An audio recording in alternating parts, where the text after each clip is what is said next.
অধিদপ্তরের সূত্রের খবর, আগামী 20 তারিখ থেকে 25 তারিখের মধ্যে বাংলার বেশ কিছু অঞ্চল জুড়ে ধেয়ে আসছে তীব্র কালবৈশাখী বজ্রবিদ্যুৎ সহ ঝড় বৃষ্টি।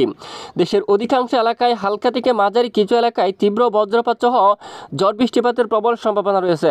কিছু কিছু এলাকায় একেবারে শিলাবৃষ্টি হওয়ার সম্ভাবনা রয়েছে। প্রিয় দর্শক, সবাই কেমন আছেন? চলে আসলাম গুরুত্বপূর্ণ আরও একটি আবহাওয়ার আপডেট নিয়ে। আগামী 24 থেকে 48 ঘন্টায় রাজধানী ঢাকা বিভাগ সহ উত্তরাঞ্চল, দক্ষিণাঞ্চল, পশ্চিমবঙ্গ সহ উত্তরবঙ্গ, আসাম, ত্রিপুরা এবং বাংলাদেশের 64 জেলার আবহাওয়া কেমন থাকবে তা জানিয়ে দেব। পাশাপাশি পরবর্তী 7 দিনের মধ্যে কোন কোন জেলাগুলোর ওপর ভারী থেকে অতি ভারী বৃষ্টিপাতের সম্ভাবনা রয়েছে, এ বিষয়ে কী জানাচ্ছে আবহাওয়ার মডেল, সম্পূর্ণ বিস্তারিতভাবে জানিয়ে দেওয়া হবে ভিডিওটির মাধ্যমে। ভিডিওটি না টেনে একেবারে শেষ পর্যন্ত দেখবেন। ভালো লাগলে লাইক করবেন। সবার আগে গুরুত্বপূর্ণ আবহাওয়ার আপডেট পেতে চ্যানেলটি সাবস্ক্রাইব করে পাশের বেল বাটনে ক্লিক করে রাখবেন।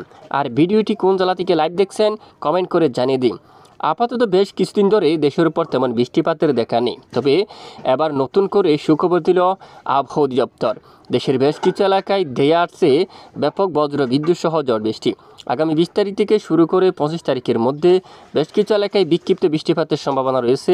বিশেষ করে পশ্চিমবঙ্গের বেশ কিছু এলাকায় বৃষ্টিপাতের সম্ভাবনা রয়েছে, অলরেডি আবহাওয়া অধিদপ্তর থেকে জানানো হয়ে গেছে। এছাড়া বাংলাদেশেরও অনেক এলাকায় বৃষ্টিপাতের সম্ভাবনা রয়েছে। সমুদ্র থেকে ব্যাপক আকারে জলীয় বাষ্প বাতাস কিন্তু প্রবেশ করতে যাচ্ছে দেশের উপর।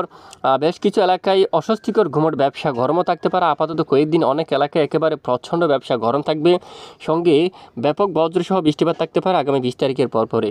ইতিমধ্যে আবহাওয়ার মডেল থেকে দেখে নিন কোন কোন জেলাগুলোর উপর বৃষ্টিপাতের সম্ভাবনা রয়েছে বা সতর্কবার্তা রয়েছে।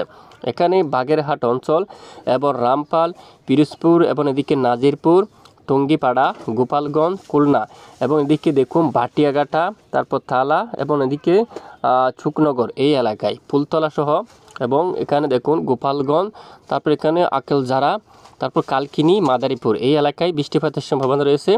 এবং চাঁদপুর থেকে শুরু করে মতলব, তারপর এদিকে দেখুন বরুড়া, এই এলাকায় এই অঞ্চলগুলোর উপর বৃষ্টিপাতের সম্ভাবনা থাকছে।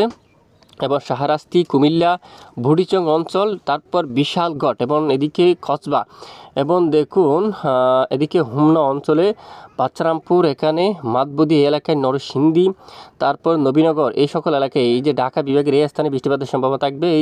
এই জায়গাগুলোর উপর সিদ্ধিরগঞ্জ, নারায়ণগঞ্জ এবং মুন্সিগঞ্জ, এই জায়গাগুলোর উপর বৃষ্টিপাতের সম্ভাবনা থাকছে। এবং ঢাকা, টঙ্গী, শ্রীনগর, এই এলাকাগুলোর উপর দেখুন এখানে আগামী 20 তারিখের পরে কিন্তু বৃষ্টিপাত হওয়ার সম্ভাবনা কিন্তু দেখা যাচ্ছে।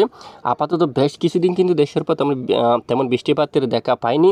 তবে সিলেট বিভাগের উত্তরাঞ্চলে গত কয়েকদিন আগে হালকা কিছু এলাকায় বজ্র বিদ্যুৎ সহ বৃষ্টিপাত দেখা গিয়েছিল। গতকাল উত্তর দিকে বৃষ্টিপাত কিন্তু দেখা গিয়েছিল। আপাতত সিলেট বিভাগের অনেক এলাকায় সামান্য মেঘের আনাগোনা শুরু হয়ে গেছে এবং কিছুটা বিক্ষিপ্ত ঝড় বৃষ্টিপাতের সম্ভাবনাও কিন্তু রয়েছে। তো নতুন করে যে বৃষ্টিপাতের আভাস কিন্তু পাওয়া যাচ্ছে, দেখুন বেশ কিছু এলাকায় বৃষ্টিপাতের সতর্কতা কিন্তু থাকবে। আবহাওয়ার কিন্তু বড় ধরনের পরিবর্তন কিন্তু আসতে পারে। যদি মহান রবের হুকুম হয় অবশ্যই এই ঝড় বৃষ্টিপাত হবে। যদি মহান রবের হুকুম হয় অবশ্যই সেটি কিন্তু মাথায় রাখবেন। তো বেশ কিছু এলাকায় একেবারে ব্যাপক বজ্রসহ বৃষ্টিপাতের সম্ভাবনা কিন্তু থাকবে। বৃষ্টিপাত কিন্তু দেশের দিকে আবারও আসতে যাচ্ছে। তো অবশ্যই সবাই সতর্কতা অবলম্বন করবে তখন। তো আমরা অবশ্যই আপনাদেরকে আপডেটে জানাবো। তো এইরকম আমাদের আবহাওয়ার লেটেস্ট আপডেট পেতে আমাদের পেজটি লাইক এবং ফলো করে রাখবেন।